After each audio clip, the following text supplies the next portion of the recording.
Be a servant. Richard, Alan.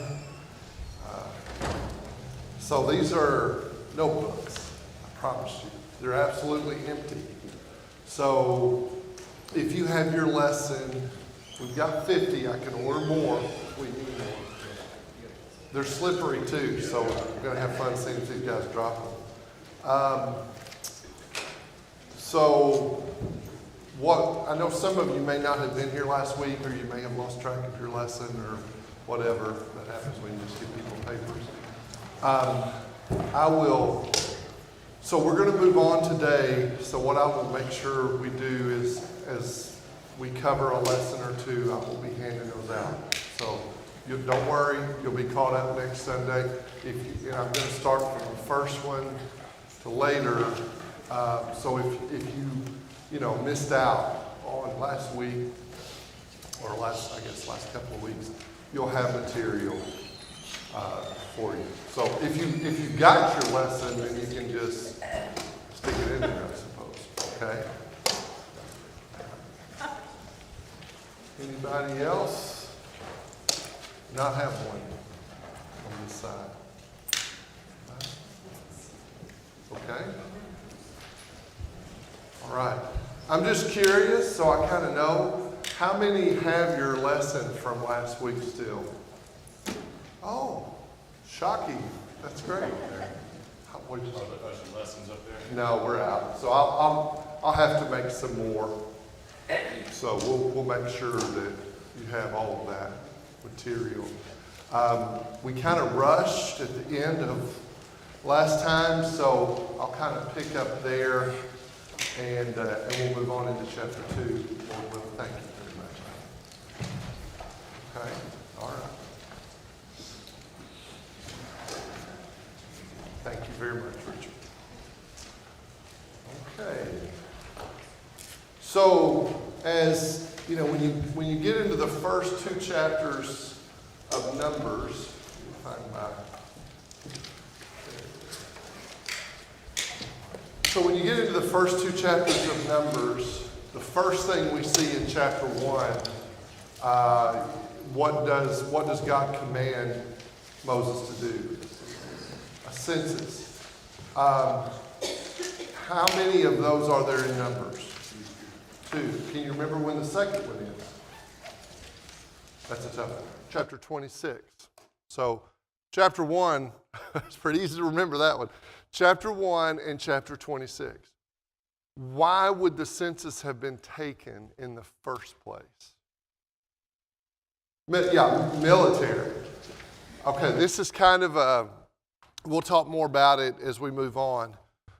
In that census, which goes to what Richard is saying, in that census, who didn't get counted in that census in chapter 1? Levites. Obviously, the Levites are not going to be part of the military. They have a very important work that connects to the success of the military and of God's people. Now, later on in chapter 3, there's some counting of the Levites. So you'll see that. So it's not like, well, God doesn't care about the Levites. It's just that helps us understand there was a reason for the census. It's not like we just want to know the population of Conway or something like that. There was an important reason. And it wasn't unique to Israel to have done this. Other nations did this.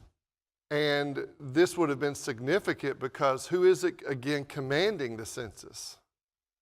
God. In these other nations, who was commanding the census? Their king. Yeah, the ruler. And so what would that imply? Well, that would send the message that God is their warrior king, that God really is king of Israel, okay? And so that was something that would even resonate with them culturally.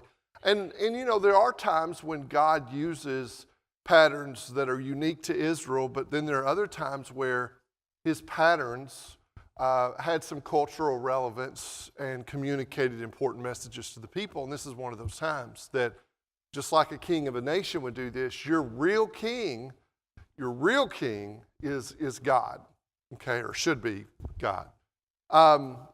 So the census is important. As we move to chapter 2, and we'll kind of refresh our minds on the census and a few details.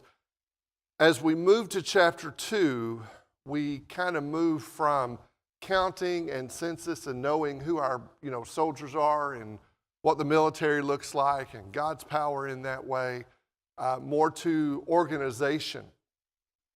And we've talked a little bit about this, but the organization is important as well. And following God's pattern has always been important to the success of God's people.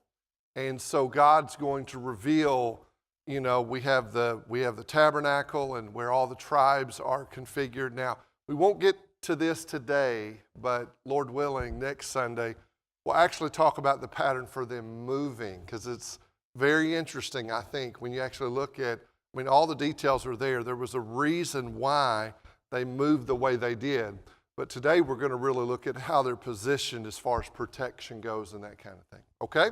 So as we talk about the census, he's going to prepare them through organization for travel, as I mentioned to you. So he'll tell them how they were to march, how they were to camp, how they would be guided in the wilderness, signals that would be used in their journey. I would say that God's pattern under the new covenant and the need for organization, that principle hasn't changed. It's more of a spiritual principle, but some people seem to have the idea that the difference in the old and the new covenant is that they had, they'll say, well, they had all that organization back then and all of this, but we're under grace. Well, yeah, we are under grace, but they had grace back then too.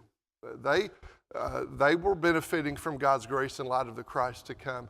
So we need to follow God's pattern in organization, and that's an important principle as well. Okay, well, this will work. Thought it would work. Let's see what's going on. Oh, give me just a minute. There we go. So we were talking about the fact that they were prepared for battle. And I know I hit on this last week, but I want to hit it again. Fighting men, it was 20 years and older.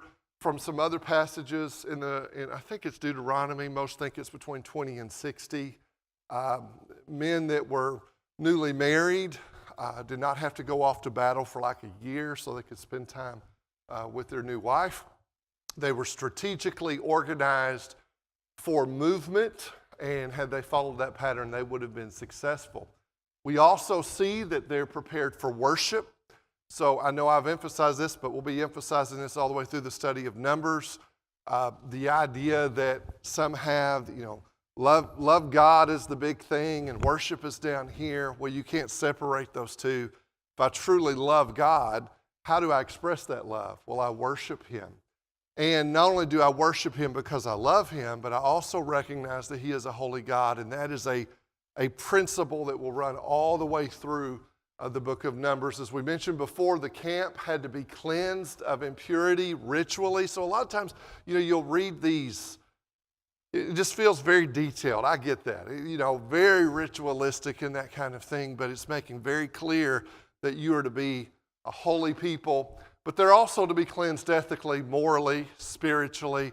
When they rebel against God, they're unclean. When they violate these standards of God's holiness, what's going to happen? Punished. Yeah, God's wrath is going to pour down. You'll see a lot of that. Now, you also see God's mercy and grace. Some people kind of overlook that, but we'll have some big sections where you'll see that. But for the most part, you'll be very impressed, I think, with God's holiness and God pouring out wrath. And that wasn't just the God of the Old Testament. The God of the Old Testament is the God of the New Testament, etc. We could talk more about that. It enabled the people to be in fellowship with an infinitely holy God. If He's going to lead them, they have to be in His fellowship. The priesthood and the Levites were established. We'll see that in these early chapters, which will be important for the worship of God. And you're going to see them observing the Passover. And let me mention this to you. So where are they supposed to be going? Yeah, the Promised Land. The Promised Land. What's happening even while they travel was to prepare them for getting to the Promised Land. Okay? The Passover, what should the Passover have reminded them of? Egypt. Their release, their freedom. Exactly. God's deliverance, God's power, God's grace. And if God had delivered them from the Egyptians, surely He would give the Promised Land into their hands. So they already start with the Passover and the Levites and the worship. And I don't know that I'd always thought of it, but I was reading a writer, and he did make that point, that in a sense, establishing their worship foreshadowed the reception of the Promised Land because of the God they were serving. And it's getting them ready for receiving the Promised Land. And we'll talk about what happens that, of course, delays that with that first generation. Again, we've talked about this pretty much, but God is their true warrior king. We talked about exemptions from war, of course, women, children, foreigners, etc. Okay, I kind of got to this, but we were rushing at the time. So when you look at the time scale and what happens here, so you have in Exodus 3 to 15, we have a lot of discussion about deliverance from Egypt that we were just mentioning. And we don't know precisely, but the duration would have been several months there. Then they travel to Sinai. Now, what happens at Sinai that's really important? I know these. What did you say? Law. Yeah, He gives the law. The giving of the law was to establish their relationship, their covenant fellowship with God, and to remind them of His promises. We do know from Exodus 19 they were there 1 month and 14 days. Okay? Then they're encamped at Sinai, and remember, you kind of have that record all the way from Exodus 19:1 to Numbers 10. The first 10 chapters of Numbers, we have this initial generation that got that first census. That initial generation, what were they doing regarding the Lord in the first 10 chapters of Numbers again? How were they responding to Him? They were faithful. Yeah, the first 10 chapters, they're faithful. And you hit about chapter 10 and verse 10 or so, and then what happens? The murmuring, the complaining, the rebellion, the dissatisfaction, rebellion against, eventually you have Korah and those 250 that were with him, and God punishes them. But you start, that first generation at the beginning started out really good. I mean, there are a number of passages we've already noticed where it says they obey the commandments of the Lord. So it wasn't that they couldn't obey the commandments of the Lord, because for the first 10 chapters, everything was going well. They were doing what God said. and then it became difficult for Moses in trying to lead them. And what happens as a result of that? Yes. Yeah, so stay right there and hang on to that. So when they're encamped at Sinai, they have this construction basically, or they arrive to erect the tent of meeting. And then you have the erection of the tent to the beginning of Numbers, and from the beginning of Numbers to departing Sinai. So you kind of start out there in Sinai in Numbers, and then they're moving on. So they're there 11 months and 19 days. So you can kind of see the breakdown of that as far as constructing the tent of meeting, 10 months, 1 month there in Numbers, 19 days in the beginning of Numbers to depart Sinai. So they travel to Kadesh in Numbers 10 to 12. I know some of this seems minute, but just hang in there with me. So they move on to Kadesh, and it's 2 to 3 months. But then, so you're going, okay, we're way ahead of schedule. It feels like we've got 40 years to spend. Well, and that goes back to that map we looked at last time. Just notice this. So here we have passages for our timeline. They are wandering in this area around Kadesh, and you remember we showed you the map, or I showed you the map, where it's not that far from the promised land. Like they've done a lot of traveling, it's not that far from the promised land. But because of their rebellion, they walk in circles. They're in the wilderness, you might say, for 38 years. And the number 40 is pretty significant in the Bible.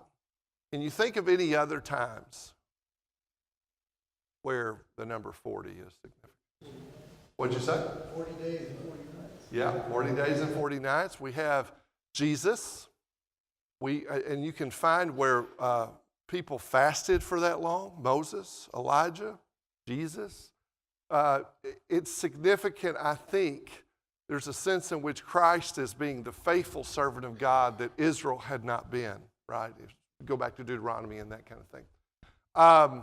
So Numbers 32 and verse 13 makes this very clear here. So at least you kind of see what's going on in Numbers. Now, I'm going to go through some of this pretty quickly. The tribal leaders help Moses with the census, which involves them in this process. One leader is listed from each tribe except the tribe of Levi, which isn't counted. The congregation assembles. All the fighting men are counted, which should give them strength and courage. And you'll notice again, this was done as the Lord commanded Moses, and it will say that over and over and over.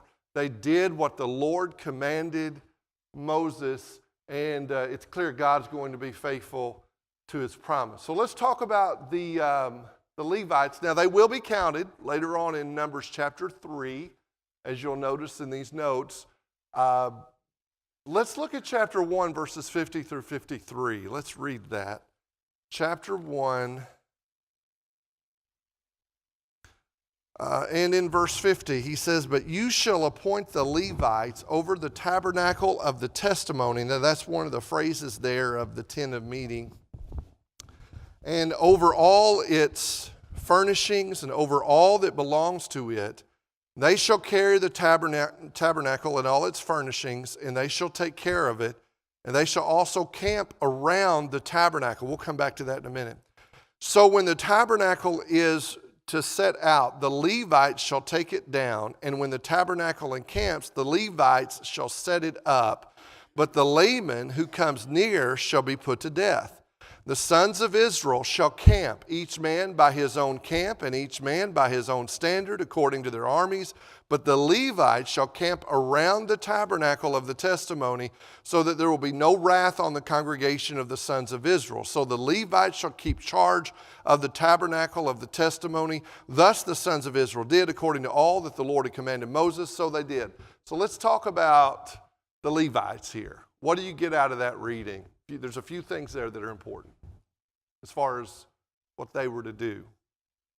Keep different camps from claiming a hierarchy because they can't next to God's house. That's exactly right, Dino. So, and I've got kind of a diagram for what Dino's talking about, but you have you have two rings, you might say, of protection of the ark. you have, this outer protection that the other tribes are involved in to make sure you don't have outsiders come in and try to contaminate. But then to Dino's point, you have this inner circle, and that's the Levites. So don't get the idea of the Levites that they could not be militantly engaged if they needed to be. Okay, I don't think that's the picture we get at all, because they are protecting. Now, who are they protecting this from? Well, Dino mentioned to it, if anybody decides to break through the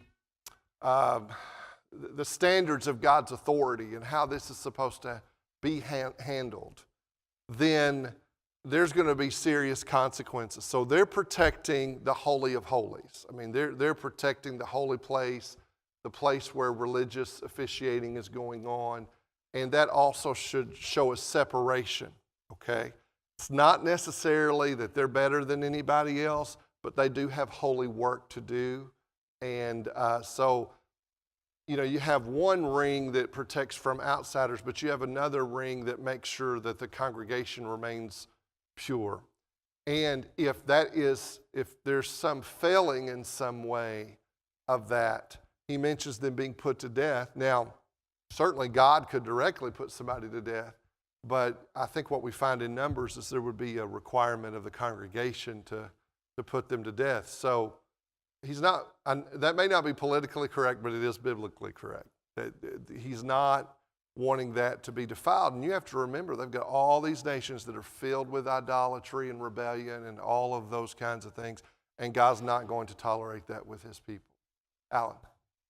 Is it also that he is king, that only limited people had Yes. access to him? Right. And he had designated who those people were. They were being set apart, and anyone else who would be considered unfit to approach him. So let's talk about that for just a minute. So you have, in God, of course, Moses has this special relationship with God, very special, and there's some texts that mention that. You have Moses and Aaron, which we will see in chapter 2. He mentions Moses and Aaron. So you have the priests were Levites, but not all Levites were priests, if that makes sense.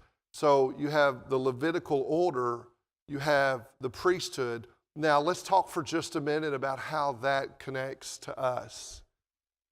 So there was very, clear-cut truth here about needing the Levites, needing the priests, needing Moses and Aaron because of access and because of God's holiness. When you come to the New Testament, though, what kind of priesthood do we read about?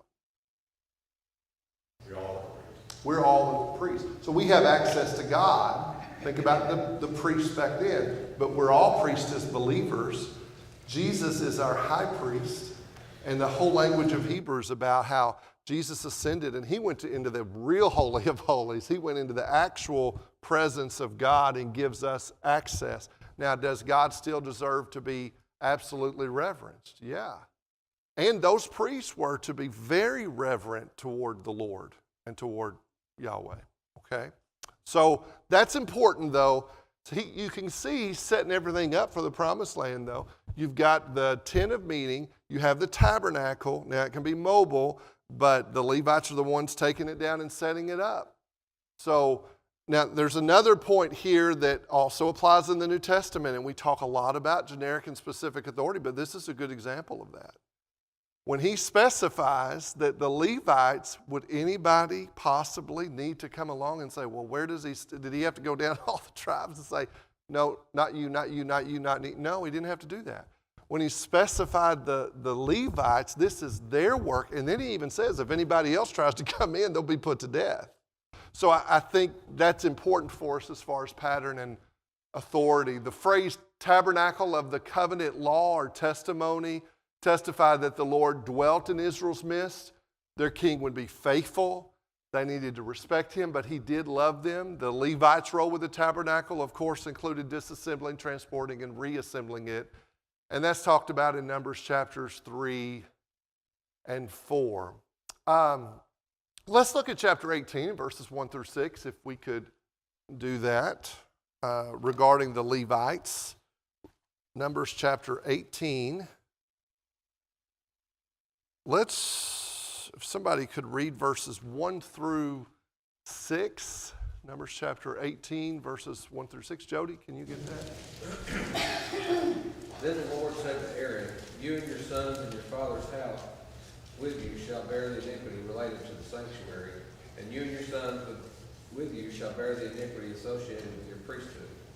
Also bring with you your brethren of the tribe of Levi, the tribe of your father, that they may be joined with you and serve you while you and your sons are with you before the tabernacle of witness.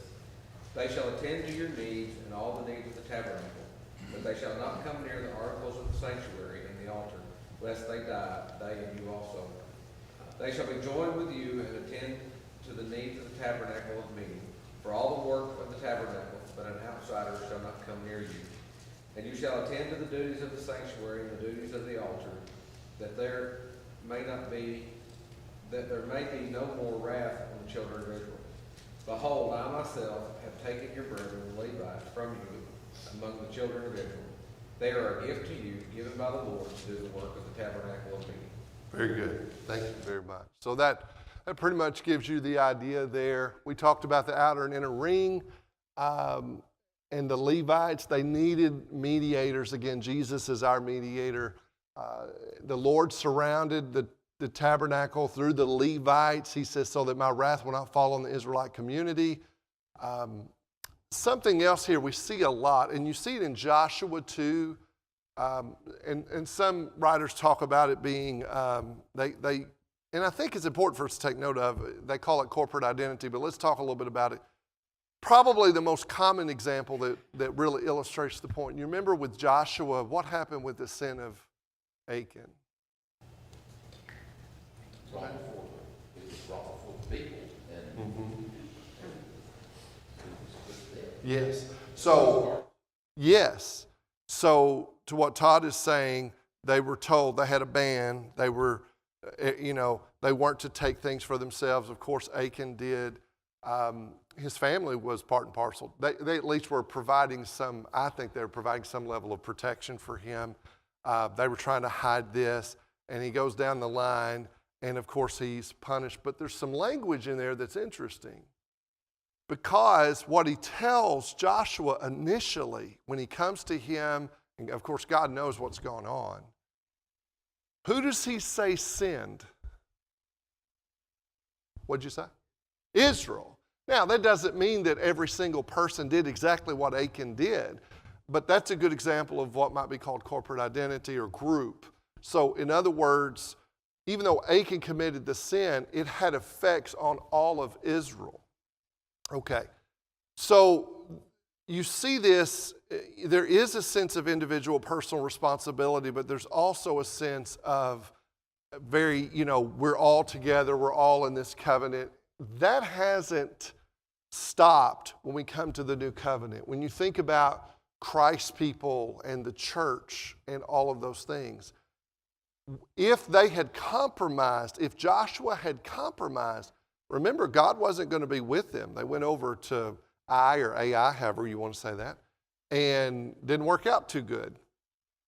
And when they come back and they get things purified and cleansed, when Israel has been cleansed, then God will be with them again. And so there is a sense of group responsibility for what they know is happening when they come to that knowledge. And you also see that here in Numbers quite a lot. And I think it's important for us to pick up on that. Alan, did you?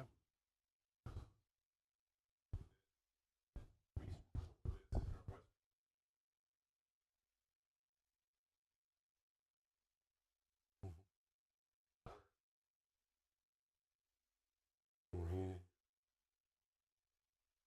Right.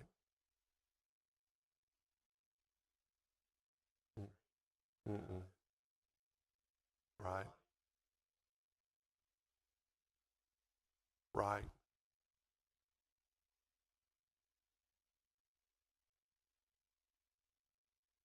Mm-hmm. I think so. And even when you come to the New Testament, like when we talk about election, we've spent a lot of time talking about Calvinism, but put that on the shelf for a minute. I don't think the Jews had a hard time understanding that election was about group. You know, it wasn't. Now, certainly as an individual, we're chosen of God because we're in the body of Christ, right? And that body's the chosen body. I think Western culture does have a harder time with that. And it's getting harder because if you think about the dissolution of the family, and you start reading about being in the family of God, so that's something probably we need to be sensitive to try to emphasize to people, but they may not have experienced any notion of that. And so it seems a little foreign, but it's certainly a concept we need to see. And you see it a lot in the Old Testament and certainly see it in Numbers. So that's good. Okay. So all of this emphasizes the holiness and sacred nature of God's presence. So as far as Numbers and us, here's the big ideas I'd like for you to take with you from Numbers chapter 1. And here it is. The faithfulness of our King. The blessing of a surrendering obedience to our Lord. We see them obeying God. And when they did, God blessed them. God was going to be with them. God's holiness needs to be reverenced. Of course, we have New Testament passages that speak to us about the need to reverence God. So although we have access to God, still this principle of reverence for God is important. Faithfulness, though, demands participation.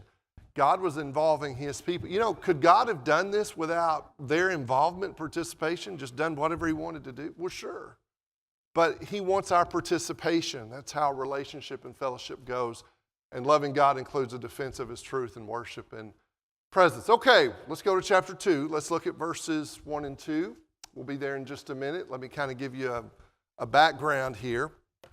So we'll go ahead and get to chapter 2.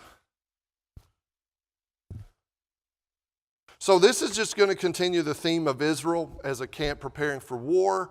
They've taken a census. God gave directions for the organization of the camp. He prepared the Israelites to make their way to the promised land. The tribes, and this is interesting, the tribes are grouped according to their responsibilities. So these different tribes have they're kind of grouped in threes, I guess you'd say. And they have different responsibilities for the organization of the camp to expedite things. Now, here's the thing. Everybody had to do their job.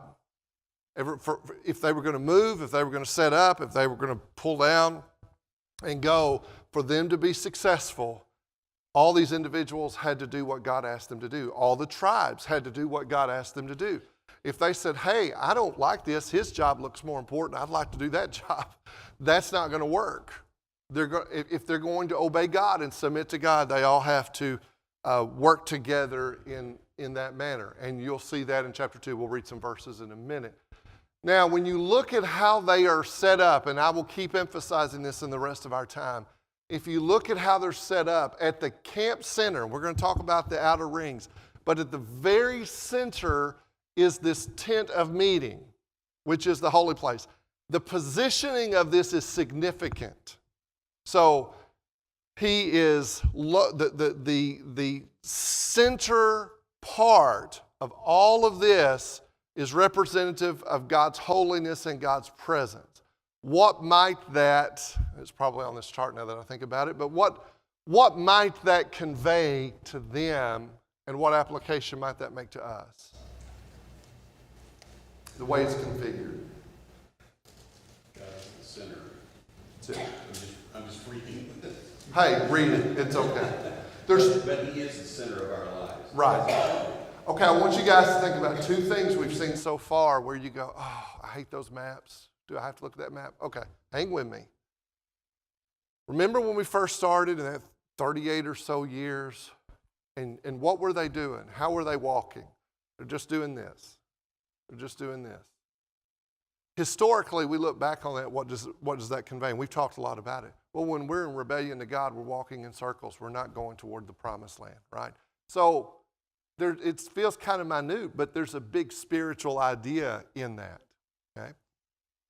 Now on this, when you look at how it's configured, really the idea is that God, his holiness, his love, the relationship we have, he was at the very center of everything and they were to strive to protect him, and they were to understand where he was. And access to him was to be very much treasured, right? Okay. Now, what application would that make? And we don't have a physical tabernacle, but we have a spiritual tabernacle. We have a spiritual temple. Shouldn't God be at the center of our hearts? And shouldn't God be at the center of our lives? And shouldn't His holiness be something we want to protect in our families, in our congregation? And just generally in our walk with the Lord? Sure. So when you read through Numbers, if you can kind of get used to going, okay, I see this physical thing. And I'm not saying every physical thing that happens has some, direct spiritual application, but a lot of it does. A lot of it does. And I think this would be one of those cases. So look at verses 1 and 2. Let's look at Numbers chapter 2 and verses 1 and 2.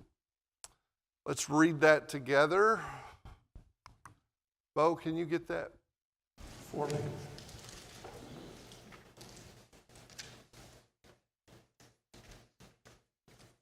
And the Lord spoke to Moses and Aaron, saying, Every one of the children of Israel shall camp by his own standard.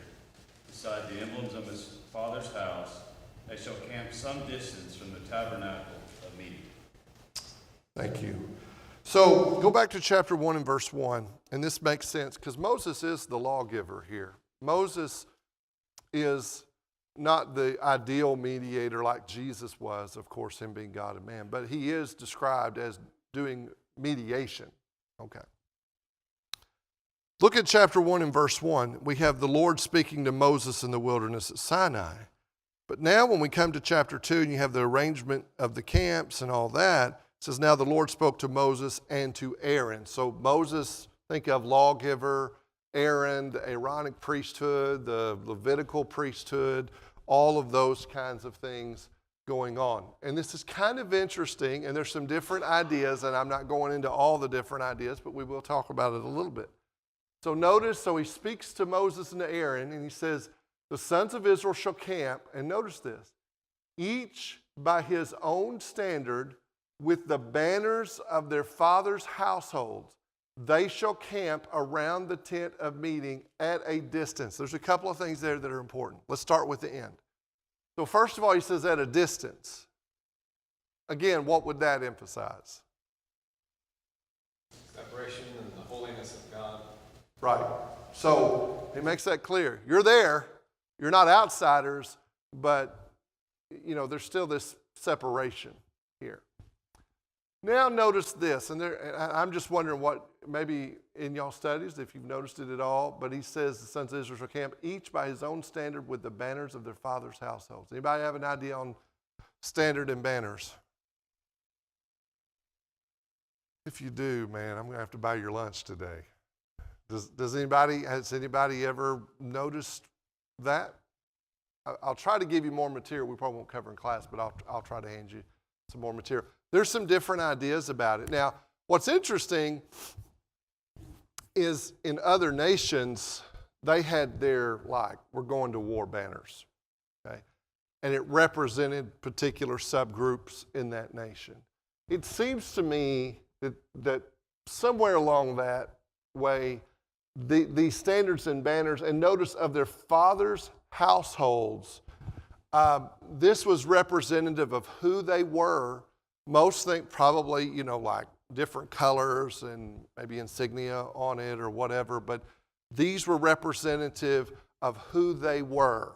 These expressed, if it's representative of the subgroup here, it also says something about what their responsibilities were. So it's kind of interesting. You have diversity within the camp. They're not all doing the same thing. They're not all from the same tribe, but there's this unison of purpose. There's a unity of purpose, and they're all walking under the headship of their God, okay? So you see diversity in responsibility, but you also see unity in what they're doing. Again, we come back to a great application for us and we read about this in 1 Corinthians 12, that we have different gifts, we have different talents, we have different abilities, but all those get merged together and they get used in a unified way when we walk under the authority of our faithful King. Okay? Anybody have a question? Does somebody have your hand? Mike, go ahead. Is that sort of like what Yeah, about in history? Yeah, some would say that. I think it's a literal, flag that they had of some kind that would represent these things. And when we get to the end here in just a minute, I think that'll make a little bit more sense when you see how you have 3 tribes here and 3 tribes here, and even when they're moving. But this sounds like a very military, militant kind of, we're moving now. This is how we're going. Remember who you are, God. And remember where you're going. And apparently they end up forgetting who they are. Korah and his 250 associates for sure forgot who they were and were swallowed up of the earth. But identity, who you belong to regarding God, but also who we belong to as a people, to each other. Okay? All right. And I'll try to give you some stuff on that. So they are grouped according to their standards or banners, understood as a symbol.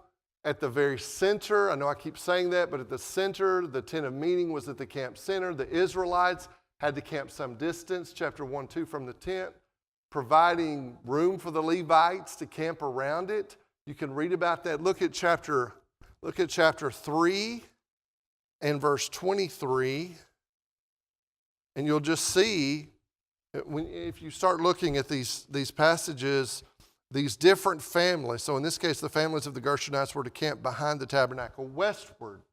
And you'll read about them, those who were westward, those who were eastward, those who were north, those who were south. And I'll give you kind of a diagram of that. And they're guarding the other tribes from inappropriate contact with it. So the non-Levite tribes provided this protective outer ring around the tabernacle, guarding it from outside forces. The Levites provide a protective inner ring, guarding it from unauthorized approach by Israelites in chapter 1, verses 52 through 53. Just let me hit this kind of quick, but I think it'll make sense in just a minute. So you have 3 tribes that will be camped on each side of the tabernacle. So getting to the tabernacle was not going to be easy. We will eventually show you that when they move, the folks who were supposed to move first and the folks who were supposed to move last and etc. in order all mattered, and it was all for protection. Now let's look at this. There we go. So once the tabernacle is up, this is generally what we're talking about. So you see these 3 tribes and where they are located. You got north, east, west, south, all that. You have Moses and the priest over here, and you can see Judah, Issachar, Zebulun. Of course, what tribe was Jesus from? Judah. They were a very militant tribe. They were a large tribe. You have the Levites here on the southern end. Think about Reuben and Simeon and Gad. You have Ephraim, Manasseh, and Benjamin on the other side. You have Dan, Asher, Naphtali on the northern side. So all of this matters. Now, you don't have to remember all of this. I just want you to think about God's presence is represented in the very center of this. Each of these subgroups of tribes, these groupings of 3 tribes, had responsibilities on how movement was to happen. And they were all to reverence what the order was and the pattern was. And this was not some vain God just arbitrarily. And this is the way some people talk about God's pattern. I just don't understand it. They act as if, well, that's just, technical. There's no spiritual purpose, and we want to be more spiritual. And the way we're going to be more spiritual, here it is. And you'll hear this. The way we're more spiritual is we don't talk a lot about a pattern. No, that's a good way to be fleshly. That's a good way to rebel against God. When Korah and his folks decided they didn't like God's pattern, they ended up being judged by God because that wasn't being spiritual. They were being carnal. When God says, this is my pattern, he has a reason for it. It's because he loves us. He loved Israel. He's trying to protect Israel. He's trying to teach them valuable, eternal principles about having communion with him.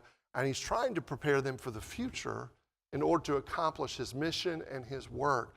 So what I would encourage us to do is don't think of God's pattern as some cold, ritualistic, arbitrary That's never been the case. God's pattern for husband and wife in marriage, God's pattern for his people of old, God's pattern for his church, God's pattern for our families and homes.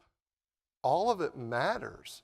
And it shouldn't be seen as being cold. You should see it as being something that expresses passion for God and zeal for God and faithfulness for God and trust in God's wisdom. And I think this helps us with that quite a lot, because the main thing is God wants to have a relationship with his people. He wants them to conquer those who are wicked, and he wants them to reach the promised land. But they need to participate with him in that. Okay?